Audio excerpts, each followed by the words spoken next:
Hi friends, good evening. Welcome everyone for today's session on practical issues in transfer pricing. So in our earlier sessions, we have understood what exactly is the meaning of transfer pricing, when that would be applicable, what are the methods used. So transfer pricing basically is a study done for confirming whether the transactions between the related parties or associated enterprise has happened at arm's length or not.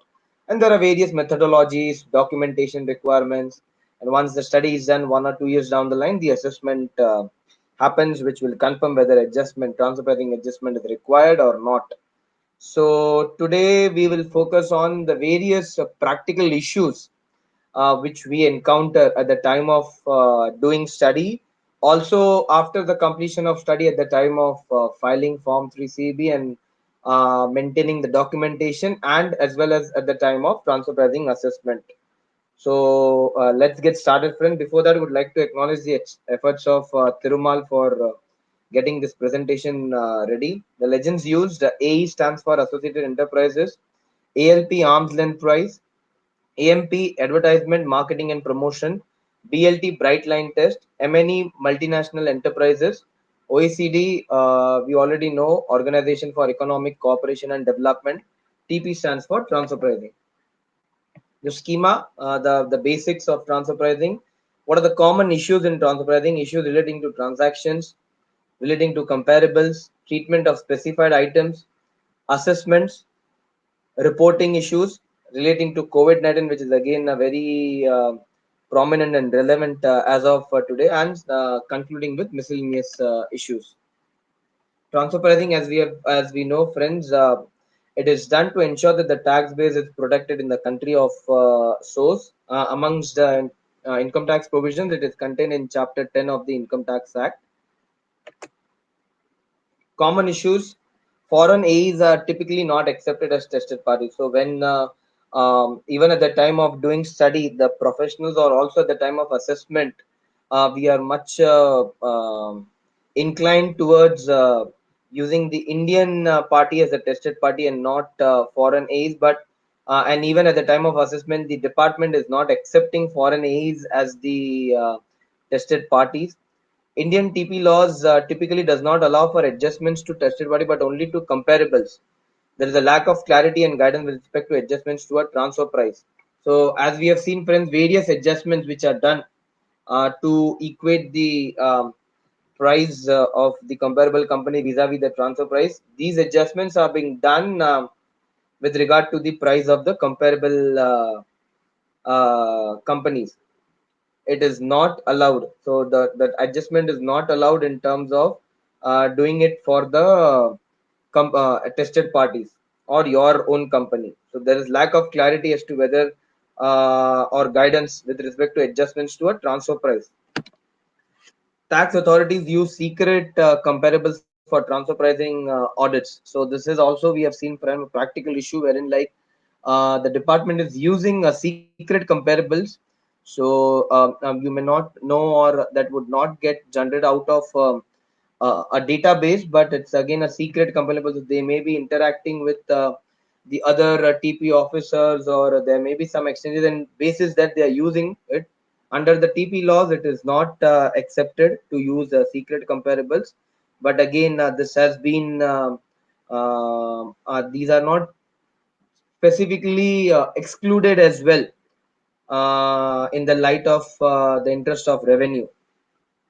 Benchmarking analysis of intra-company services with management support services, business support service, etc., proves to be complex issue, considering the lack of guidance in this legislation. Because, friends, the management support issue or business support services here, again, you need to confirm the actual happening of transaction. Number one. Second, what is exactly was the need of this transaction. Third, you need to confirm the benefits which is the company who is receiving these services has. So only if you confirm these aspects, then these transactions are considered to be viable. Still, this is again not provided in the TP laws. Again, we are saying through our experiences and the other or the past judicial precedents. transactions relating to the issues relating to transactions. What is the nature of taxability of costs incurred by Indian company reimbursed by foreign AE? So foreign AE, if at all there is a cost involved which is being incurred by Indian, which is again reimbursed at foreign AE. If that reimbursement happens at cost basis without any profit element, transactions is said to be at arm's length.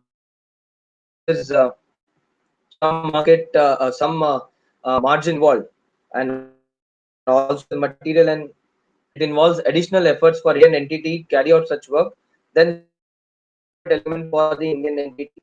And if there is a profit element, you need to justify that transaction through any other method, because cost to cost, here it falls under any other method. But if there is amount is huge and it involves additional efforts, you need to justify the profit element for the Indian entity.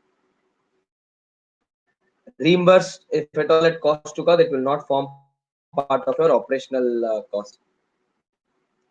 What is the position in the case of interest-free loan given by Indian entity to foreign A? Also, whether guarantees provided to A without any fee could fall under the same league. Loan advance to a foreign enterprise will be tracked interest even if no interest is actually charged. The loan, generally, which is when it is given to a foreign entity, needs to be charged at respect interest rate relevant to the currency in which the loan was given. So, free loans, that is loans without any interest rates, again involves a lot of scrutiny and questions from the department. So it's better there is always a interest rate assigned to the loan given by Indian entity to its AE. However, there could be cases where there is a genuine case of business advance being held by the associate enterprise. Again, if there is a business advance, the onus of proving that it is a business, not again a genuine loan, but a business advance being given, the onus would be on the assessee to prove that. Again, documentation will play a vital part in such circumstances. Again, the above rationale may not apply for guarantees given in favor of associate enterprises, since providing guarantees always involves the taking risk and cost. Guarantees provided to associate without a fee shall call again for tax adjustment. So interest-free loan given, again, if there are valid documentation and there is a business expediency to give that business loan without interest, yes, it can be argued in front of the department as well, or justified in front of the income tax department.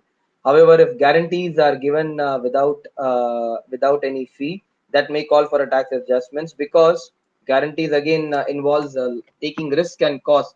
So if that is being involved and if it is done for free, doesn't make sense as well for the income tax department. Issues relating to comparables, whether segmental revenue needs to be considered while selecting comparables. Yes, friends, if you have say for a transaction, if you've got a comparable companies, and for that comparable companies, if you have segmental information and that particular segment relates to the transactions for your company, you need to consider the segmental information rather than taking the entire comparable companies financials as a whole for the purpose of analysis. What is the position of law regarding loss making comparable companies? Friends, here I would like to reconfirm few of the, or rather few of the ambiguities, whether loss making companies would be accepted as comparable. If yes, then what is the position for super profit making companies? Department has confirmed in various judicial precedents that loss making company can be rejected only if it is a persistent loss making company, friends. So for a persistent loss making company, it has to the benchmark is loss for 3 years, that is the previous year and last 2 years. If continues there is a loss, then you can ignore that company as a comparable, but you can't, or you need not ignore that company as a comparable if there is loss only in the current year and the other 2 years were the preceding 2 years were profit. Again, when it comes to supernormal profit, the same analogy needs to be applied. If you are considering loss-making company for a reason, you cannot ignore the supernormal profit companies. And again, if department is ignoring loss-making companies, they have to exclude even super profit-making companies as well. So it works both the ways, friends. Need to see the performance of that company, not pertaining only to that current year. It needs to be seen for earlier years as well. If if the traction says that the company is persistently loss making, or the company is persistently making supernormal profits, then yes, that can be a reason for exclusions. How to factor for working capital adjustments while determining ALP. Working capital adjustment is factored while determining to provide the benefit of time value of money, because there may be some working capital differences between your company, the tested party, and the comparable companies. So working capital adjustment between the tested party and the comparables result in differences being adjusted in profits. So these adjustments are done pertaining to the stock, the sundry debtors, as well as the sundry creditors. For example, the assessee could be receiving funds in advance from its overseas parents, while a comparable company would be paying in advance and offering credit to its customers. So there may be the credit policy would be different, or the terms of payment would be different. In this case, comparing the margins without factoring for the working capital adjustments will not be prudent.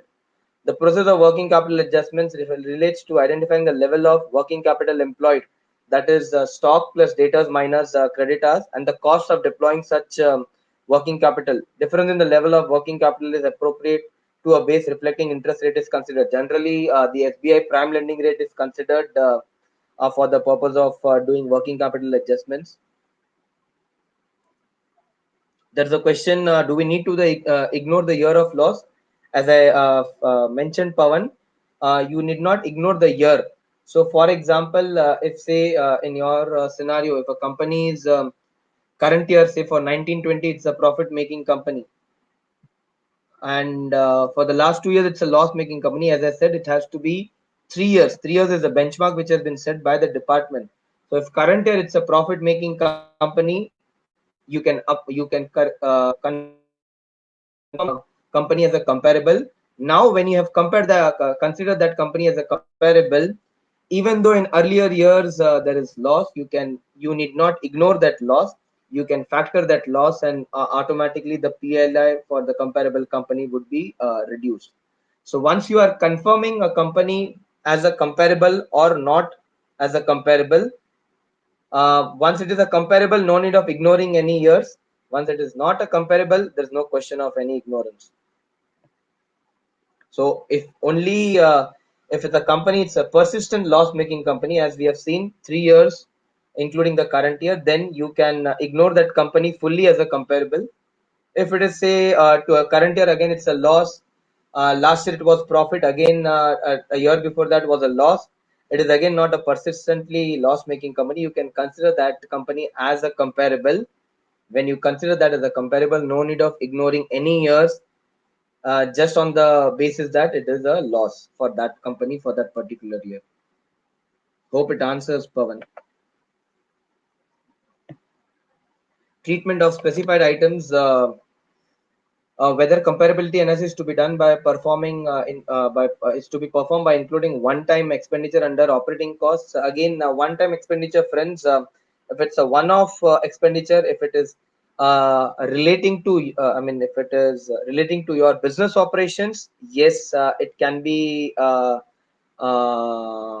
considered. So, one-time expenditure again would need to be correlate to your nature of business. If your nature of business is the business as in wherein you want to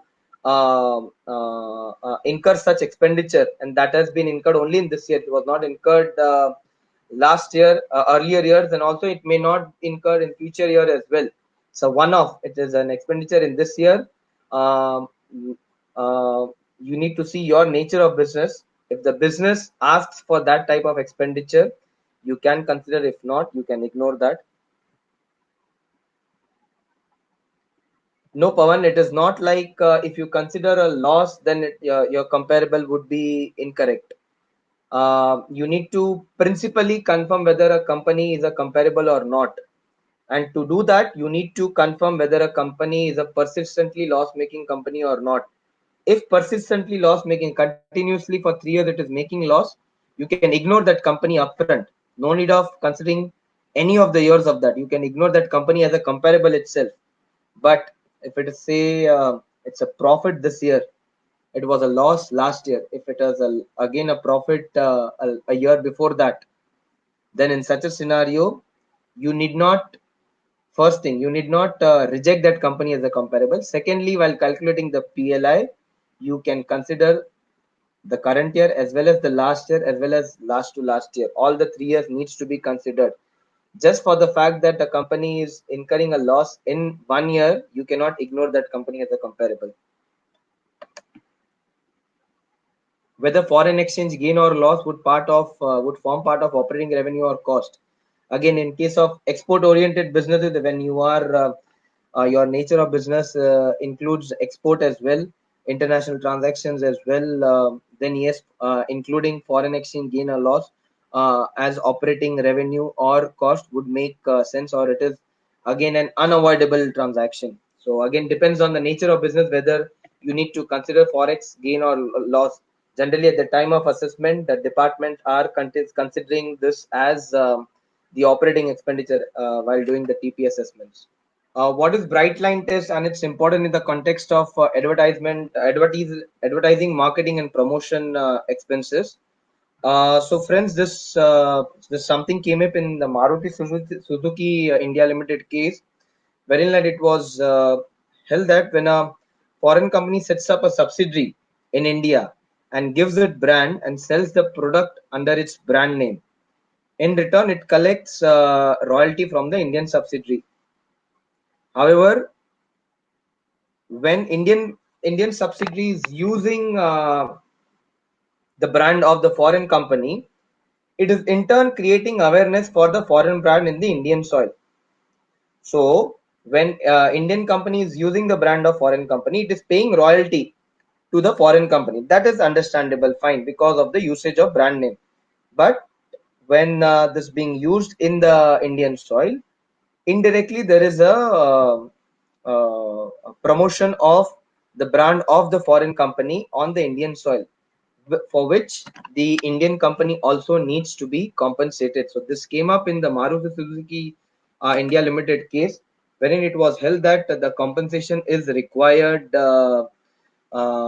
as per the bright line test. The test which was confirmed was the bright line test, wherein it was held the amount of AMP expense incurred above the similar amount incurred by comparable is considered as a non-routine AMP expenses. For example, say the Indian subsidiary spent 4% of its sales for marketing expenditure, while the industry average is 3%.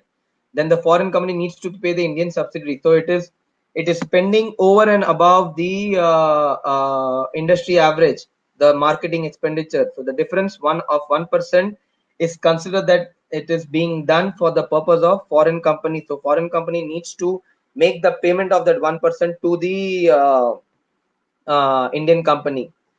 However, there is no what to say mention in the law about usage of the bright line test. Even there are few cases which has confirmed that bright line test may not be used where the situation does not justify, as it was held in Sony Ericsson case, where comparables adopted by assessee with or without making adjustments as the bundle transaction had been accepted by TPO.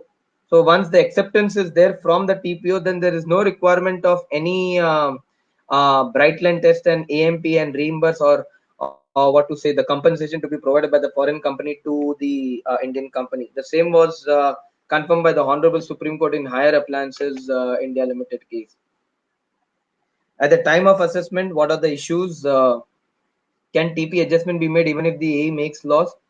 Yes, as it is the assessee is a tested party. So when we are doing TP, if you are considering assessee, your Indian company as a tested party, even though if AE makes loss, so TP adjustment would still be made for the tested party if in case that the transfer has not happened at the arm's length price. How does lower profitability of AE makes different to the Indian entity? The argument that since AE is earning lower profit margins, hence margin Indian should be low is not accepted.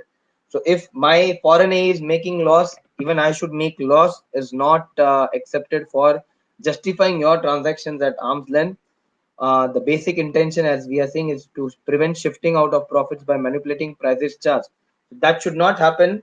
there needs to be a justification for whatever price being charged by you to your AE or AE to you. If A is having lower profits or A is making loss, the same cannot be your contention, and you cannot do away with the adjustments from the transfer pricing authorities.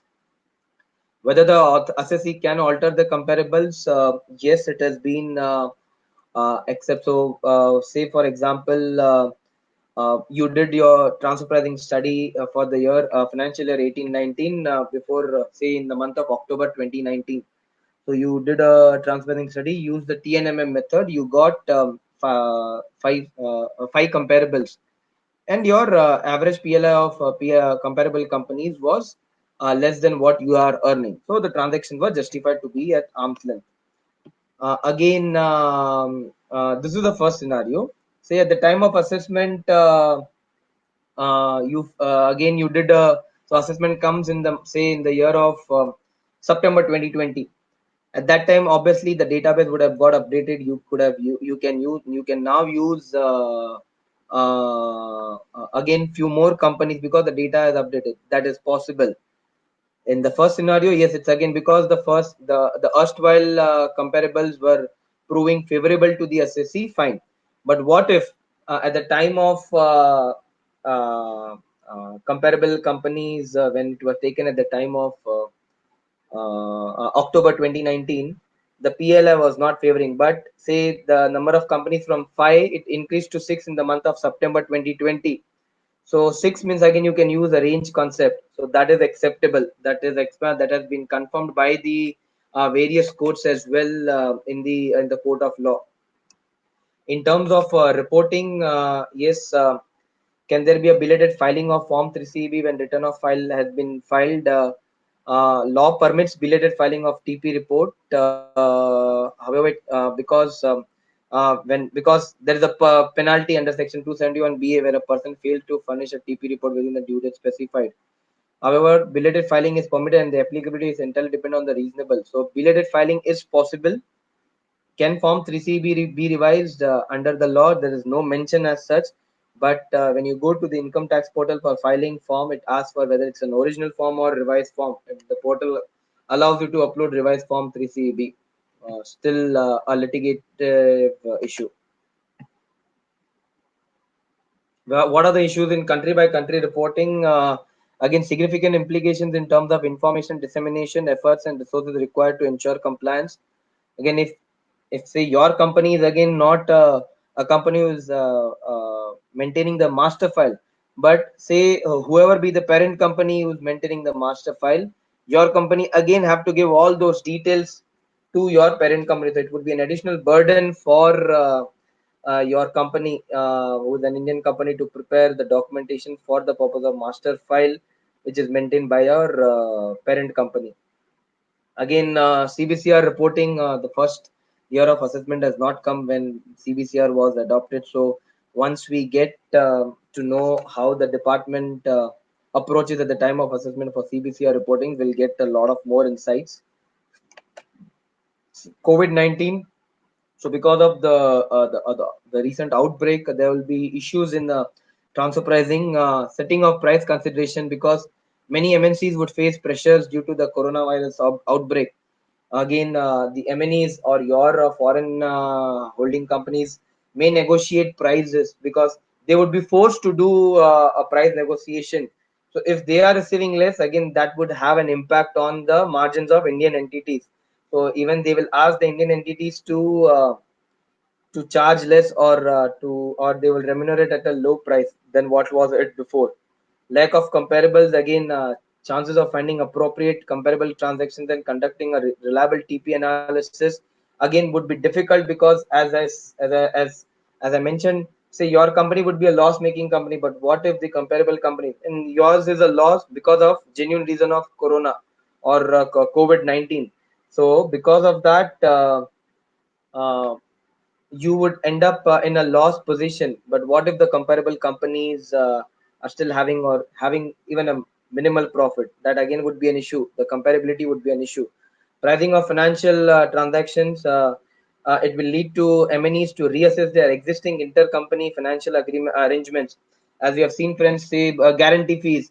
If it is charged at 2% of the loan value, again the MNEs would ask for renegotiation on that and on that front, because it'll be a pressure for them as well. So the Indian party would be succumb to reduce that. Again, it will affect the transfer pricing for the Indian party. Changes in dispute avoidance arrangements, because there'll be a lot of change in the terms and terms of transaction and nature of transactions. So if that happens, again the assumptions on which the APAs were entered, that will change. So accordingly, the APAs needs to be changed. Cash flow forecasts, cash flow projections reflecting the economic and business disruptions of the virus, because the valuation would not include this. So the valuation dates prior to the COVID-19 pandemic forecast would not include cash flow projections reflecting the economic and business disruptions of the virus. So this will again impact on the pricing and eventually on the transfer pricing law. Digital documentation, whether mere email correspondence would be sufficient to meet tax authority requirements as evidence of beneficial and value-added services. Say there is a services being is required by an Indian company. Say value-added services, as I have mentioned earlier, intra-group services, the actual transaction, the need, and the benefit. This three tests needs to be passed. Say in terms of actual transaction, there is no documentation which is possible as of now because of the outbreak. Then in such a scenario, whether only the mail communication would be allowed as a, or would be considered as a documentation or a full proof that yes, there was actually a transaction which was entered, the intra-group transaction. So we need to wait and watch. Other issues, loss of the assessees, as we have covered earlier, friends. Profit being below the prescribed percentage under the safe. So under the safe harbor rules, so whatever prescribed margins envisaged in safe harbor rules for software development, for contract manufacturing and R&D, the profit would be lower than that. In such a scenario, assessee would not be in a position to select safe harbor margins. They may be subject to normal provisions of TP assessment, because once you opt for safe harbor, there is a certainty that TP adjustments won't be there. But again, if someone cannot opt for safe harbor, again he has to uh, face TP assessments. Delay in finalization of accounts due to lockdown. So there will be delay in finalization of accounts, which will again, so accounts would not get finalized. It would not get closed. It will there will be a delay. If there is a delay there, again the database will not get updated. Database is not getting updated. There will be less companies for the purpose of doing TP. So this will have an effect on that as well. Other miscellaneous issues, friends. Whether compatibility analysis to be performed by including or excluding excise duty. Excise duty being a pass-through cost has to be excluded. Whether compatibility analysis to be performed by including exclude depreciation. Depreciation is again considered operating in nature and hence needs to be included while calculating PLI. Relevance of OECD guidelines. As we know, friends, we are only the observer and not an OECD country. So we'll just take various guidelines and commentaries from OECD for the purpose of transfer pricing laws. And even there have been precedents where the authorities have quoted OECD commentary. So yes, the guidelines, OECD guidelines, are relevant in terms of assessment and under the transfer pricing laws. Whether letter of comfort shall be subject to TP, then letter of comfort is an assurance about a debt short of a legal guarantee given to a bank by a third party. Since it would not result in actual outflow of cash and there is no contingent liability on the side of related party, it is excluded from the purview of TP. Whether there can be a combination of methods, yes, but friends, please be clear. At the time of filing 3CB, only one method is allowed, and that method needs to be a primary method. Yes, at the time of assessment, you can provide additional backup to your primary method by using other methods, but you cannot ignore your primary method at the time of assessment and come out with a new method. That will certainly call for TP adjustments. Whether employee cost can be used as a filter, yes, in case employee cost is an important part of your operating cost, it can be used as a filter. Employee cost of total cost of say 50%, that can be a benchmark to to confirm the comparable companies. If application is made and the same is expected, whether transfer pricing needs to be conducted, yes, transfer pricing needs to be conducted even if you're opting for safe harbor rules. Only consideration given by the department is at the time of assessment, but you need to maintain the TP documentation how you're maintaining even though when you're not opting for safe harbor rules. Transfer pricing is applicable in the case of entities being taxed under presumptive basis. Yes, it is still applicable even though you have done or you are showing your or you are filing your return of income under presumptive basis. Still, it is applicable. Transfer pricing law does not differentiate between a normal business and a business or taxation shown under presumptive business. So these were some of the thoughts, friends, on the transfer pricing practical issues. Thank you, friends.